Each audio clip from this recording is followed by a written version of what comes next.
it going? My name's Johnny Queen. This is the first edition. I don't really like the word edition. Webisode of the Dreadhead Dread vlog. This edition of the vlog is about. Alright. You gotta get ready here. Get together, man. Get together. I'm gonna try this again. Except this time with an accent. This webisode is for people considering dreadlocks. We're gonna tell you what you need to know. And I think you'll enjoy it. So, vlog. Let's get started.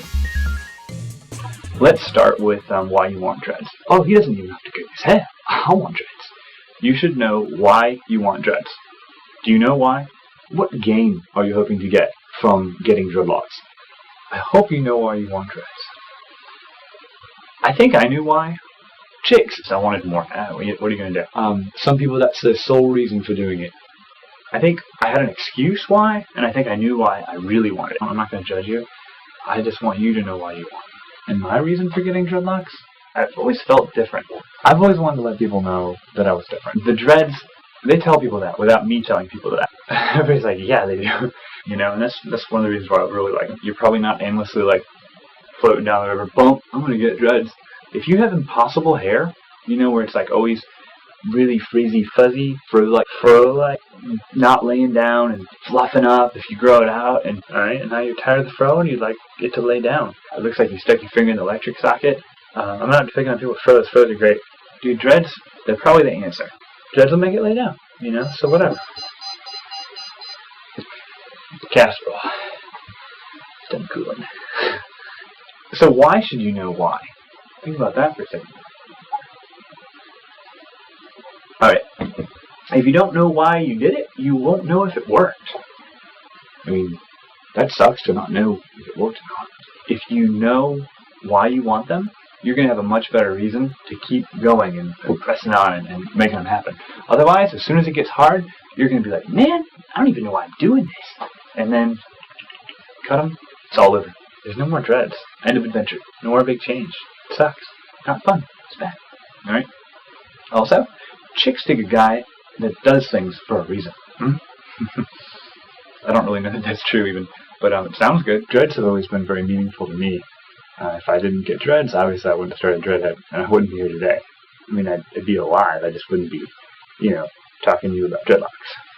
A lot of people believe that growing dreads is a spiritual journey. I'm pretty spiritual. Alright, well, figure out why you want to grow dreads before you pack. I was supposed to be clever. I know it didn't come off well. I'll just forget I said that. So how will having dreads affect you?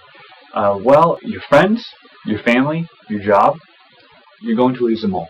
Not really. Yeah, you are. It sucks. How they react to it when you tell them, you need to tell them before you do it, is largely based on what you say before you tell them. You need to let them know that the kind of dreads that you want are not dirty hippie burnout bum dreads, because that's what they're thinking. Dirty hippie burnout bum. Dirty hippie burnout bum. You know, your parents think they let you get dreads, you're going to be walking in the house the next day with a joint in your hand like, what's up, mom? You know? It's not like that. I mean, maybe it is like that for you, but for most people it's not like that. I mean, not everybody that has dreads is a burnout. It's true. And unless you already fit that stereotype, they're going to think the dreads aren't right for you. Go ahead and break the stereotype. Let them know that dreads are different and the people that wear them are different. If you're a criminal, I'm telling you, if you're a criminal and you're about to go do something bad, cut your dreads off first. Because when you go to prison, they're going to make you cut them anyway. So just do it, and then it'll help. Alright? I appreciate it. I mean, for example, dreads now, they're clean. You know, my hair is as clean as your hair, I promise. You know, you wash it as often as you want to wash it. I mean, there's some people that still, you know, get dreads like dogs get dreads. They get them dirty and they roll around. What is he doing? Unless you're planning to do that, it's your hair. You can do whatever the hell you want. Great. I love it. It's true. Aha. And then the people that wear them, it's not the same stereotypical people that used to wear dreads. I'm a pothead. I'm doing nothing, so I got dreads, right? Now you have, you know, professional athletes. You have all kinds of musicians. Not that there's anything wrong with potheads and doing nothing. You have all kinds of, like, programmers and computer people. You have all kinds of vegan. Dreads are different now. It's like the internet. The internet's not just for geeks and pedophiles anymore. Oh, okay, well maybe it is different.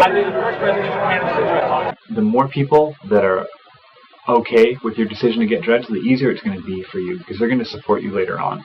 You're going to need moral support. Moral support's like, baby, you just don't look that bad. They're going to get better. That's good support to have, you know, especially if you're like really down. Like, quite honestly, you're going to need help, physical support. You know, as soon as you say, okay, I'm ready to do it, I'm going to put dreads in Friday, you're going to need a few people there Friday to help you out with that. The back of your head is much harder to work on than the front of your head, and especially if you're in a hurry.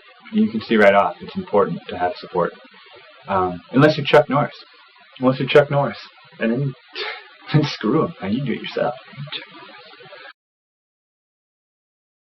So we're here to help as far as bringing these people on board. So we've put together a couple PDFs that you can download. One's for your parents, one's for employers. And it basically talks about the misconceptions about dreads. Lets them know that dreads are clean. Lets employers know that you can, you know, put them under a hat most of the time if it's inappropriate for customers to see them or something. And, you know, basically talks about them being more accepted, you know, in the past few years and stuff like that. So that should be a big help. So download that and, you know, let them check it out. All right, the next thing I want to talk about is the maintenance commitment of getting dreads.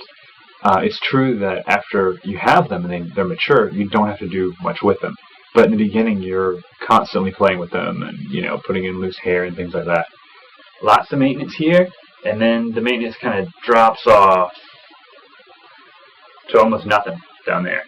Down here is about a year. Up here is like, you know, when you start them. The first 2 months, that's tough. But the thing is, there's a huge payoff. Usually about 90% of the work is done at like 6 months or so. And it's true. Like, I haven't combed my head this morning. Let me give you the whole timeline. The first day, they look great. You back comb them and put them in, and they're all palm rolled, and all the little loose hairs, you know, held down, and they just look fantastic. And you're like, wow, this dread thing, this is easy. You know, I can do this. And then you wash them for the first time, and loose hair starts coming out, and it's like, oh man, this is terrible. This one looks like it's falling apart, and I did something wrong. It's not wrong. That's what happens. So they get worse before they get better. That's the point. Usually they get worse for about 2 to 2.5 months, and then somewhere in the 3rd month, they turn around, they start getting better. And then they'll get better and better and better, and better and better and better, until they're mature. Now, how long they take to get mature and how long they, you know, give you problems has a lot to do with the size of the dreads. Bigger dreads come together faster and are less work. Smaller dreads take a whole lot longer to mature, but I can give you some of the big ones. What do you have to do as far as the maintenance? Maintenance, there's a few parts to it. The first, keep them clean. You want your dreads to be clean. The cleaner they are, the faster they're going to lock. We have a shampoo that actually helps them tighten every time you wash them. The point is that the core of the dread is actually getting tighter each time. As it matures, it'll get tighter and tighter. So you're closer to maturity and doing less work. You're also going to have to keep loose hair back and deal with it. It's going to pop out in between dreads. You got a dread here and you got a dread here. That's where the loose hair is going to pop up. There's great instructions on how to put that back in on the DVD and on the website. And lastly, the new growth is not going to come out locked. It's going to come out like straight hair. And you have to, you know, use clockwise rubbing to get it to continue locking. So the easiest and the hardest thing to do is to be patient. And you just kind of like, it's hard because you want your dreads to look good, you know, and you put time into them and you just can't wait. By the way, check out this hoodie. What? It's new. This is the new Hans. You love it, don't you? It's a Squareface guy. Most of you don't know Squareface guy. You've seen Mary-Ev, the little cartoon? I love Mary-Ev. She's great. But Squareface guy, man, I'm all about some Squareface guy. Hope you enjoyed our first Dread vlog. I had fun with it, and I think that I learned a lot. So, I hope you had a good time. If you did, go ahead and subscribe. Our next vlog is going to be how to prepare your hair for dreads. So, talk to you soon. Thanks so much. Peace. I think that went pretty well. There was one problem, though. The only person you saw was me. And I want you guys in Dread vlog too. So here's what you're going to do if you want to do it. Send me videos with Questions? Suggestions? just you acting fool. I just want some videos from you guys. Only requirement is it's got to be Dread related. That's it. I don't have any more messages for you. Subliminal or otherwise. So if you have to do it, just probably send us. Spread the video. Pass it out. Pass it out. Yeah, so that's it. See you guys later. Bye. Chuck Norris, man. You do all that.